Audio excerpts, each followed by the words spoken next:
Hello दोस्तों, नमस्कार। मैं पंकज तिवारी आप लोग का बहुत बहुत स्वागत करता हूं। मैं आशा करता हूं कि आप लोग स्वस्थ एवं मस्त होंगे।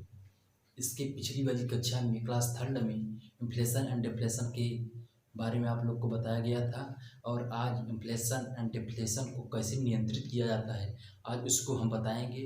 देखिए, मुद्रा संकुचन जो होता है वो रिफ्लेशन के माध्यम से नियंत्रित किया जाता है और जो मुद्रास्फीति होता है उसे डिसइंफ्लेशन के द्वारा नियंत्रित किया जाता है।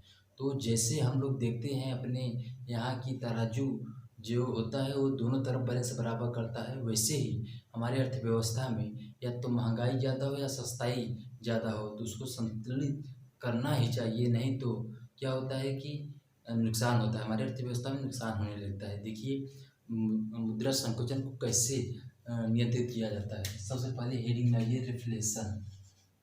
रिफ्लेशन रिफ्लेशन मतलब मुद्रा संस्फीति संस्फीति।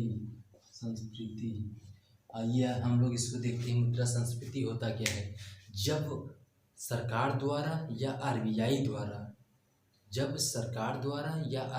द्वारा मुद्रा की पूर्ति में जानबूझकर वृद्धि किया जाता है और वस्तुओं एवं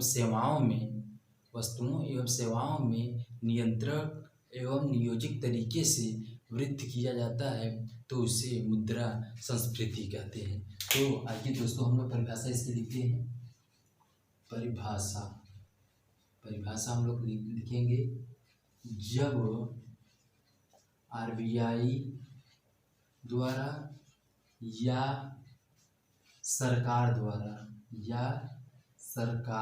द्वारा मुद्रा की पूर्ति में जानबूझकर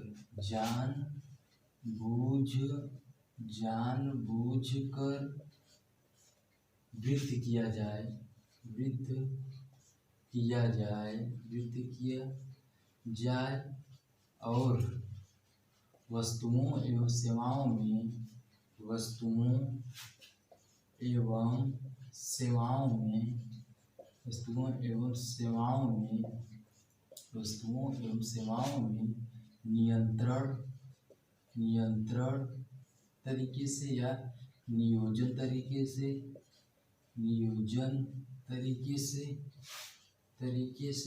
वृद्धि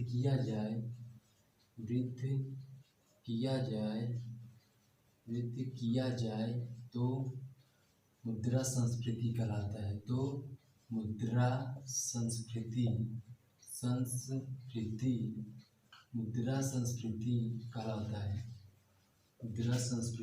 कहलाता है। आइए हम लोग देखते हैं कि मुद्रा संस्फीति किस स्थितियों में कहलाता है। मुद्रा संस्फीति में जब मुद्रा संस्फीति होती है तो उस समय क्या स्थितियां बनती है, आइए हम लोग देखते हैं। सबसे पहले इसमें मुद्रा की पूर्ति में वृद्धि की जाती है। जब मुद्रा की पूर्ति में वृद्धि की जाएगी तो क्रय शक्ति में भी वृद्धि की जाएगी। क्रय शक्ति में वृद्धि की जाएगी। जब क्रय शक्ति में वृद्धि होती है तो मांग में वृद्धि होती है। मांग में वृद्धि होगी। जब मांग में वृद्धि होगी तो कीमत में वृद्धि होगी। जब मांग में वृद्धि होगी तो कीमत में भी वृद्धि होगी। तब क्या हो जाएगा? मुद्रा संकुचन नियंत्रण हो जाएगा। मुद्रा संकुचन नियंत्रण हो जाएगा, नियंत्रण में आ जाएगा, नियंत्रण हो जाता है। ठीक है दोस्तों, तो हम लोग देखते हैं कि जब मुद्रा संकुचन होता है तो उसको नियंत्रित करने के लिए हमें रिफ्लेशन का यूज करना पड़ता है। तो हम लोग देखते थे मुद्रा संकुचन जब होता था तो मुद्रा की पूर्ति में वहाँ कमी की जाती थी, लेकिन यहाँ मुद्रा की पूर्ति में वृद्धि की जा रही है। क्रय शक्ति में भी वृद्धि की जा रही है। वहाँ मुद्रा संकुचन में क्रय शक्ति में कमी की जाती थी, यहाँ मांग में भी वृद्धि हो रही है, कीमत में भी वृद्धि हो रही है। तो अब क्या हो जा रहा है? मुद्रा संकुचन को नियंत्रण हो जा रहा है। तो दोस्तों हम लोग अब फिगर एनालिसिस इसकी कर लें। फिगर एनालिसिस एनालिसिस में हम लोग देखेंगे कि सामान्य कीमत स्तर है, सामान्य कीमत स्तर है। सामान्य कीमत स्तर से जब हम लोग नीचे जाते हैं तब डिफ्लेशन होता है, तब इसको नियंत्रण करने के लिए हमें क्या करना होगा? इस नियंत्रण करने के लिए जब हम लोग यहाँ से जाएंगे सामान्य कीमत स्तर की ओर, तब क्या होगा? रिफ्लेशन होता है।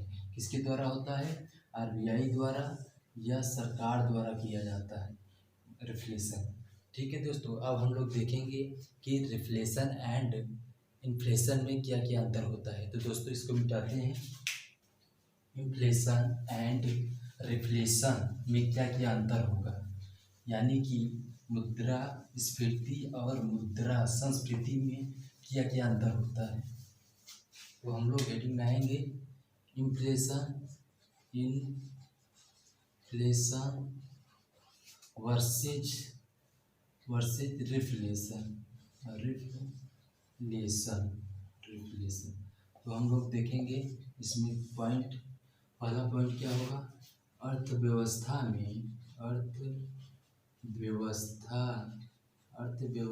में नुकसान होता है। क्या होता है? नुकसान होता है। अर्थव्यवस्था में नुकसान होता है। जबकि रिफ्लेशन में क्या होता है? फायदा होता है। अर्थव्यवस्था में फायदा होता है, यानी कि लाभ होता है, फायदा होता है। ठीक है दोस्तों, ये दूसरे पॉइंट की बात की जाए तो यह स्वतः उत्पन्न हो जाता है। यह स्वतः उत्पन्न हो जाता है। जबकि इसमें रिफ्लेशन में क्या होता है? रिफ्लेशन में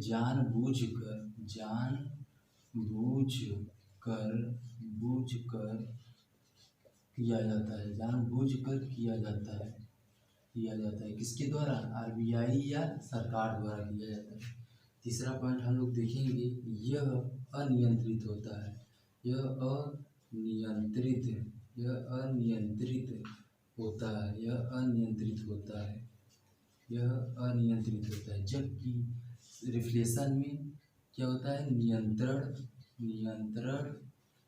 नियंत्रण या नियोजन तरीके से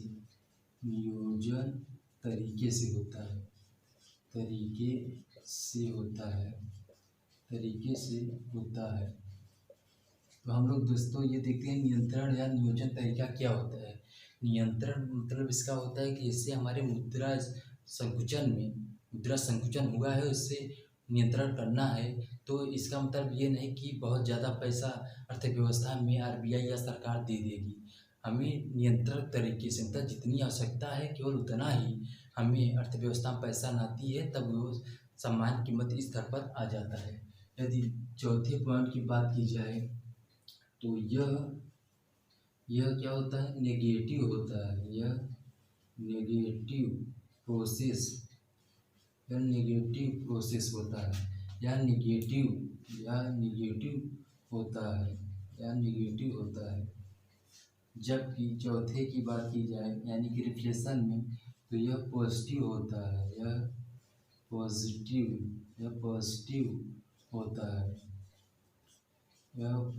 होता है। यदि पांचवा नंबर बात किया जाए तो इसमें सरकारी हस्तक्षेप नहीं होता है। जबकि रिफ्लेशन में क्या होता है? इसमें सरकारी हस्तक्षेप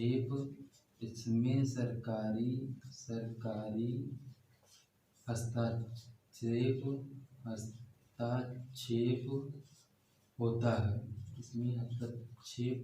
है।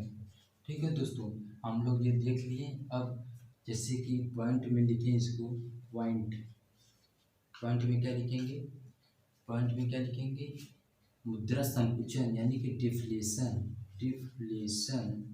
डिफ्लेशन को कौन नियंत्रित करता है? रिफ्लेशन को नियंत्रण डिफ्लेशन को नियंत्रण रिफ्लेशन करता है।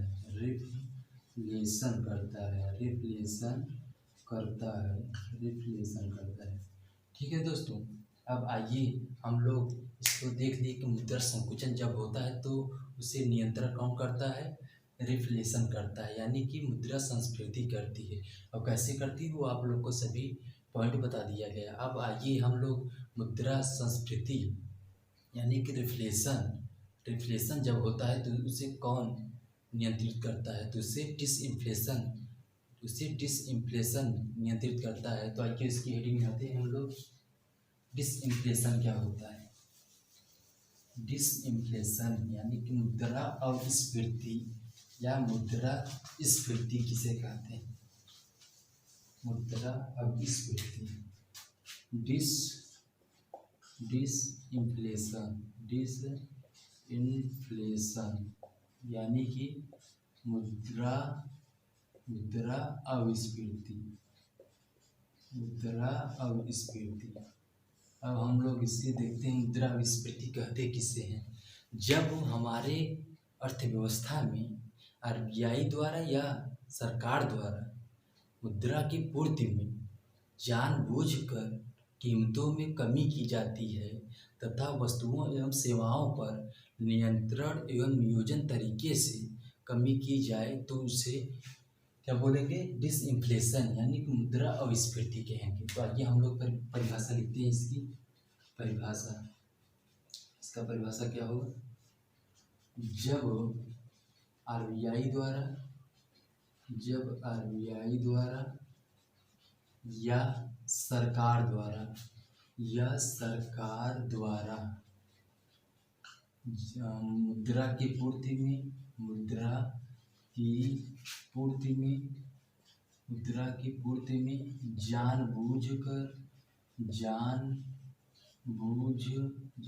जानबूझकर कीमतों में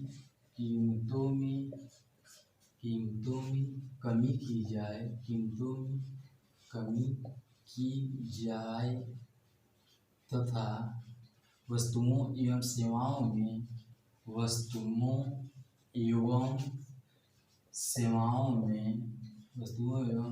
सेवाओं में नियंत्रण या नियोजन तरीके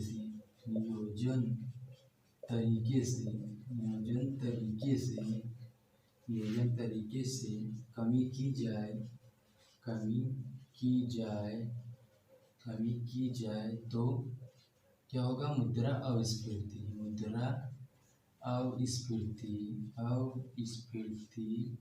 कहलाता है। अब हम लोग देखते हैं कि मुद्रा अपस्फीति क्यों कहलाता है, क्या क्या स्थितियाँ होती हैं कि मुद्रा अपस्फीति कहलाता है। तो मुद्रा अपस्फीति में यानी कि डिसइंफ्लेशन में हम लोग देखते हैं सबसे पहले कि मुद्रा की पूर्ति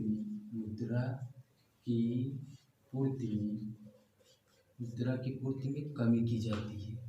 जब मुद्रा की पूर्ति में कमी की जाएगी तो क्रय शक्ति में कमी हो जाएगी। जब क्रय शक्ति में कमी हो जाती है तो मांग में कमी हो जाती है। जब मांग में कमी हो जाती है तो कीमत में कमी हो जाती है। तब क्या हो जाता है? इन्फ्लेशन नियंत्रण हो जाता है।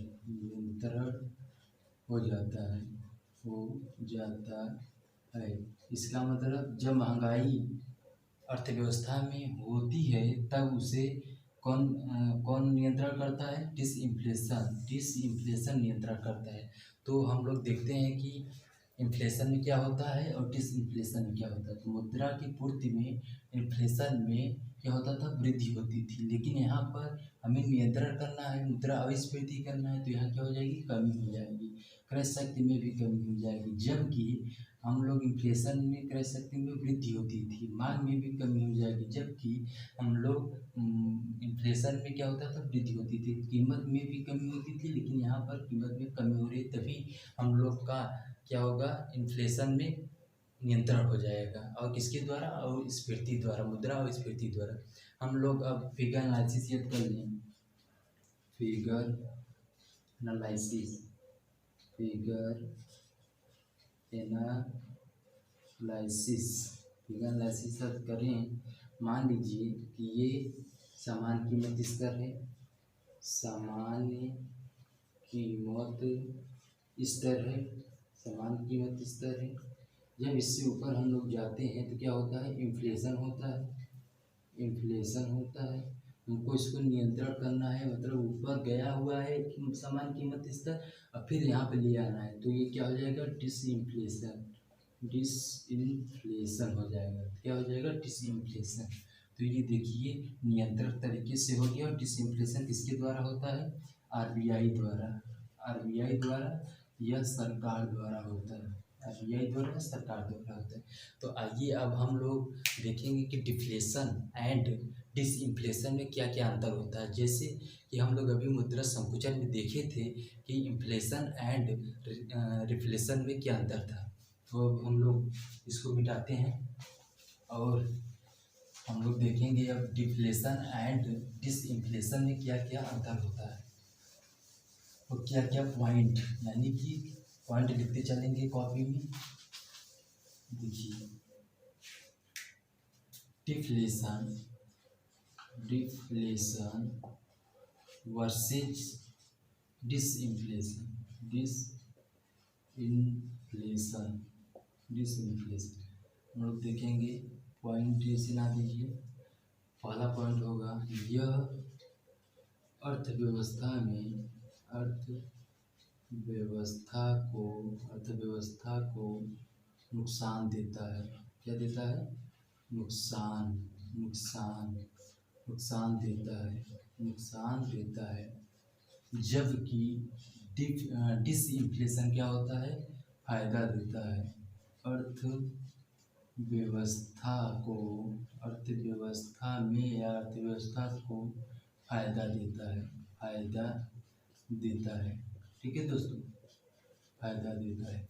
अब दूसरा पॉइंट की बात की जाए तो यह अनियंत्रित होता है, यह अनियंत्रित, अनियंत्रित, अनियंत्रित होता है, यह अनियंत्रित होता है।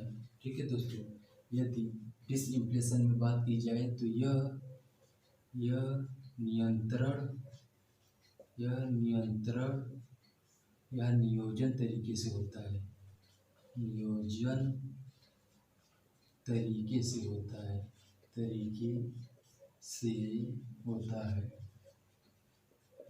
तरीके से होता है।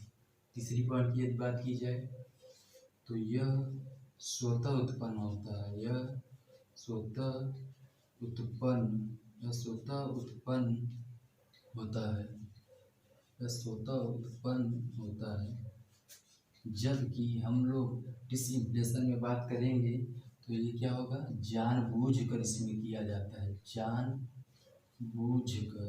जानबूझकर उत्पन्न करते हैं, क्योंकि नियंत्रण करना है, उत्पन्न करते हैं, करते हैं। किसके द्वारा, या आरबीआई द्वारा या सरकार द्वारा, या आरबीआई द्वारा या सरकार द्वारा। यदि चौथे पॉइंट की यदि बात की जाए तो क्या होगा, यदि चौथे पॉइंट की बात की जाए तो इसमें क्या होगा, अब इसमें हस्तक्षेप, सरकारी हस्तक्षेप नहीं होता है, इसमें सरकारी हस्तक्षेप नहीं होता है, नहीं होता है। जबकि यदि इसकी बात किया जाए तो इसमें सरकारी हस्तक्षेप होता है, हस्तक्षेप होता है, इसमें सरकारी हस्तक्षेप होता है। अब यदि पॉइंट में हम लोग बात लिखें, पॉइंट पहला में क्या लिखेंगे, जो ये होता है क्या, इन्फ्लेशन जो होता है, इन्फ्लेशन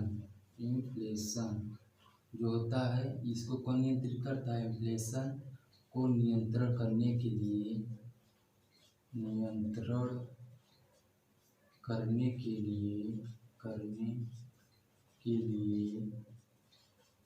डिसइंफ्लेशन का यूज होता है, इन्फ्लेशन का यूज होता है। दूसरे पॉइंट की बात किया जाए तो क्या होगा, दूसरे पॉइंट की बात की जाए तो रिफ्लेशन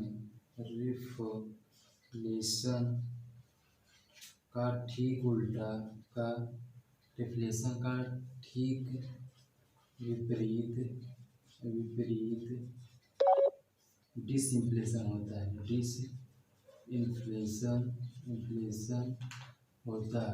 डिसइंफ्लेशन होता है। ठीक है, एक तीसरे पॉइंट में बात किया जाए तो यह नियंत्रण एवं नियोजन तरीके से होता है,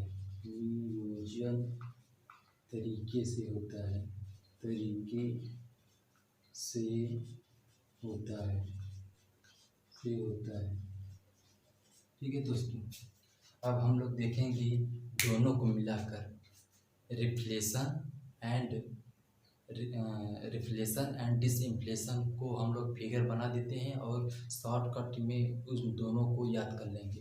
देखिए कैसे होगा दोनों का फिगर, आप लोग एकदम डिटेल में जान लीजिए इसको। ऐसा इकोनॉमिक्स आपको कहीं नहीं नोट्स मिलेगा, न कहीं कोई पढ़ा पाएगा। हम आपको एकदम दैनिक जीवन से, व्यवहारिक जीवन से जोड़कर पढ़ा रहे हैं। देखिए ये क्या हो गया, समान कीमत स्तर, सामान्य कीमत स्तर। जब समान कीमत स्तर से ऊपर जाता है तो क्या होता है, इन्फ्लेशन होता है। और जब समान कीमत स्तर से नीचे आता है तो क्या होता है,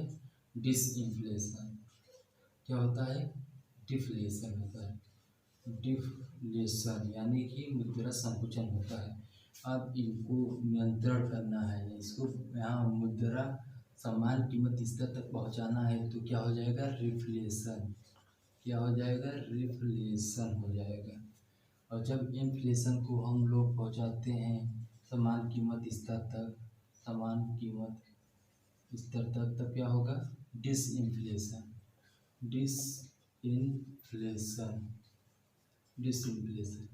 रिफ्लेशन किसके द्वारा किया जाता है,